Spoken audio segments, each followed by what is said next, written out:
네, 평론가 조우석입니다. 요즘 어딜 가도 서울시 교육감 선거 얘기만 나옵니다. 그리고 자유우파 사이에서는 이번에 우리가 정말 보기 드물게 보수 후보를 한 사람으로 단일화했으니까 거의 이겼다라고 봐도 되는 거 아니냐, 이런 얘기를 우리끼리 합니다. 한마디로 조전혁 후보가 이번 게임은 다 이긴 얘기다 라는 얘기를 우리끼리 속삭입니다. 그런 낙관론이 지배적인 게 사실입니다. 하지만 오늘 제가 말씀드리겠습니다. 이거 큰일 날 소리입니다. 이러면 안 됩니다. 다 된 밥에 콧밥 틀릴 수가 있습니다. 현실은 녹록치가 않다는 걸 알아야 됩니다. 얼마 전 사회여론조사연구소가 CBS 의뢰로 했던 여론조사 결과를 보시겠습니까? 정근식이 37.1%, 조전혁이 32.5%를 기록했습니다. 뒤로 밀린다는 얘기입니다. 왜 이런 결과가 나왔을까요? 그래서 오늘 저는 이거를 크게 세 가지 문제점을 짚어보도록 하겠습니다. 첫 번째는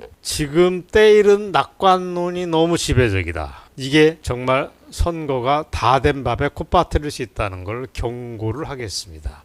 둘째, 조전혁의 개인적인 정치적인 인지도가 자유우파가 생각하는 것만큼 높지는 않다는 점입니다. 우리 자유우파에서 관심 있는 사람은 조전혁 다 압니다. 그분이 옛날에 전교조와 어떻게 싸웠다는 것도 알고 있습니다. 하지만 일부에 국한된 얘기입니다. 서울 시민이 다 알만한 사람은 아니라는 얘기입니다. 셋째 문제점, 여전히 남아있는 부정선거 개연성을 경계를 해야 됩니다. 정말 선거에 이기고 투표에 질 수도 있는 게 이번 또 교육감 선거라는 걸 우리가 신경을 쓰지 않을 수 없습니다.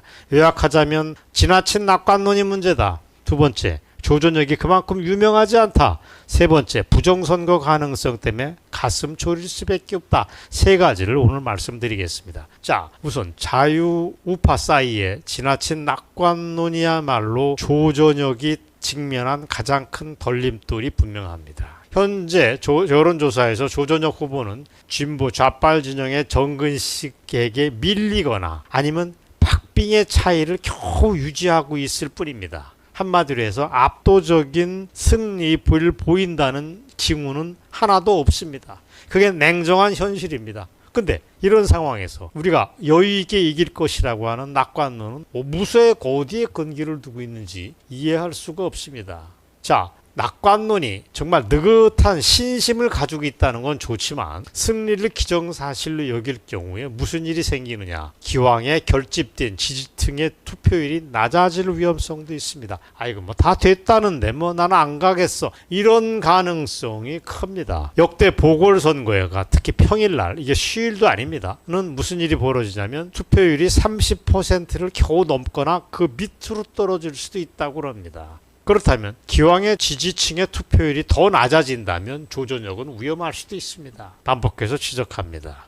보수 진영은 후보 단일화라는 성과에 너무 안주하고 있습니다. 그걸 위해서 주막 가편을 위해서 오늘 방송을 준비했습니다. 단일화한 거는 매우 잘했다, 박수를 보내고 싶다. 그러나 그거는 선거 전략으로 잘했을 뿐이지 결과가 그렇게 나온다는 보장은 없다, 이런 얘기입니다. 이해하셨습니까? 둘째, 조전혁 후보가 인지도가 높지 않다는 점이 문제입니다. 조전혁은 옛날에 전교조 교사 명단을 까발리고 그것 때문에 전교조한테 고소 고발을 당하고 굉장히 많은 재산을 그 안에서 탕진하고 한 걸로 유명합니다. 우리 사회는 영웅입니다. 하지만 시민들이 그걸 아는 사람은 별로 없습니다. 서울 시민의 길거리 붙잡고 조전혁 아세요? 라고 물어보면 누구라고요? 라고 하는 답이 돌아올 겁니다. 자, 그렇다면 조전혁이 누군가, 그 다음에 상대방인 정근식이 누군가를 각각의 동영상, 짧습니다, 15초 내외의 동영상을 나란히 함께 보시도록 하겠습니다. 첫 번째가 투표를 해주십사라고 독려하는 조전혁 후보의 모습이고, 두 번째는 KBS를 향해서 욕을 하고 있는 정근식의 모습입니다. 나란히 보시겠습니다. 조현 교육감 10년 동안 추락한 이 서울 학생들의 학력, 그리고 교권 추락, 이것을 갖다 다시 정상화시키고 서울교육을 갖다 정상화시킬 조전혁입니다. 예, 존경하는 서울 시민 여러분, 그리고 우리 기자 여러분, 안녕하십니까? 서울시 교육감 후보 정근식입니다. 어떻습니까? 저도 동영상을 잠시 봤지만 두 후보의 차이와 스타일이 짐작이 한눈에 됩니다. 제 눈에는 조전혁 후보가 상대적으로 부드럽다, 인간적이다, 안정감을 준다, 이런 느낌을 줍니다. 반면 정근식은 정치인 뺨을 칠 정도의 위인인데 의외로 서울대 교수 출신이라는 사람이 말 주변 머리가 없어가지고 떠떠떠떠떠 버벅거리고 있다는 걸 보실 수 있습니다. 자, 문제는 상대방을 얘기하자는 게 아닙니다. 조전혁의 경우에 전교조 교사 명단을 일부러 노출했던 사건 이후 두드러지는 활동이 별로 없었다는 게 문제입니다. 사실 서울시 교육감 선거는 정당이 배경이 되는 선거가 아닙니다. 번호도 없습니다. 따라서 투표날 투표지에 오직 후보자의 이름만 딱 써 있습니다. 2번 찍으면 국힘당이고 1번 찍으면 국민, 이게 없습니다. 번호도 없고 이름만 딱 나옵니다. 이게 무슨 얘기냐면 중도층이나 아니면 정치에 관심이 높지 않은 유권자들이 금방 인지도 바로 조전혁 하면 알아볼 수 있는 그 무엇이 없다는 얘기입니다.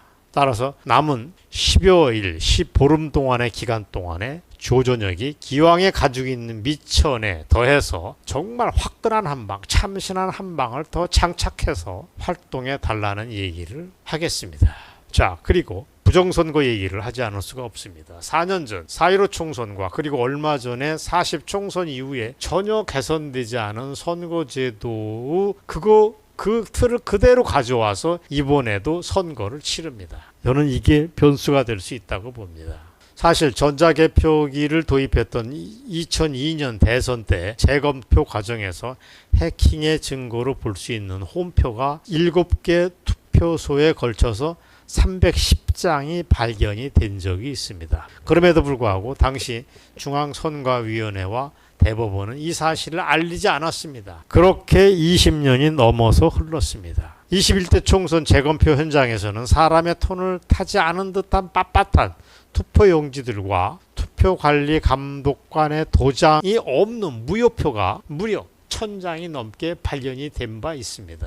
정말 문제는 2002년부터 사용된 문제의 투표지 분류기, 이렇게 전자개표기를 얘기합니다. 이 전자개표기는 이번 서울시 교육감 선거에서도 또 한 번 사용된다는 점입니다. 지난 총선과 대선에서 더불어민주당에 3번 연속해서 몰표를 주었던 사전선거제도 또한 그대로 적용이 됩니다. 그렇다면 교육감 선거와 같이 상대적으로 관심이 낮은 선거판에서는 투표율이 낮아지고, 그러니까 사전 조작, 투표 조작의 소지가 가능성이 그만큼 커진다는 얘기입니다. 조금만 손대면 결과를 바꿀 수 있다는 유혹을 부정선거를 꾸미는 자들이 느낄 거란 말입니다. 그게 문제입니다. 자, 오늘 방송에서 3가지를 지적했습니다. 첫 번째, 조전혁 후보는 어떤 강력하게 자기의 참신함과 위기감을 조성하는 메시지를 강화해야 됩니다.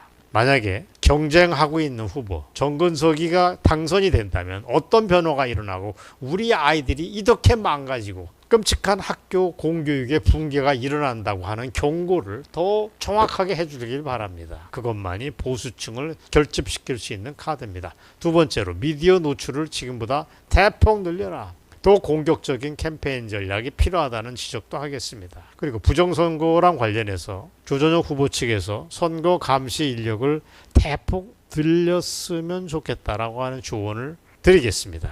감시를 더 촘촘하게 해줬으면 좋겠다. 선거에서 지고 투개표에서 이기는 그런 상황을 초래하면 안 된다는 얘기입니다. 이런 걸 효과적으로 3가지를 해결할 수 있다면 조전혁 후보의 당선 가능성은 그렇게 나쁜 것만은 아닙니다. 낙관하면 안 되지만 불가능한 게임은 아니라는 걸 말씀드립니다. 앞으로 10여일 낙관론에 빠진 지지자들을 다시 결집시켜라. 대중적 인지도를 확보하라. 공정한 선거를 위한 제도 개선을 위해서 정말 노력해다오. 그러면 승리할 가능성은 없지 않다. 라는 3가지를 여러분들에게 말씀드렸습니다. 운명의 서울시 교육을 책임질 16일 서울시 교육감 보궐선거를 우리는 유심히 지켜보도록 하겠습니다. 감사합니다.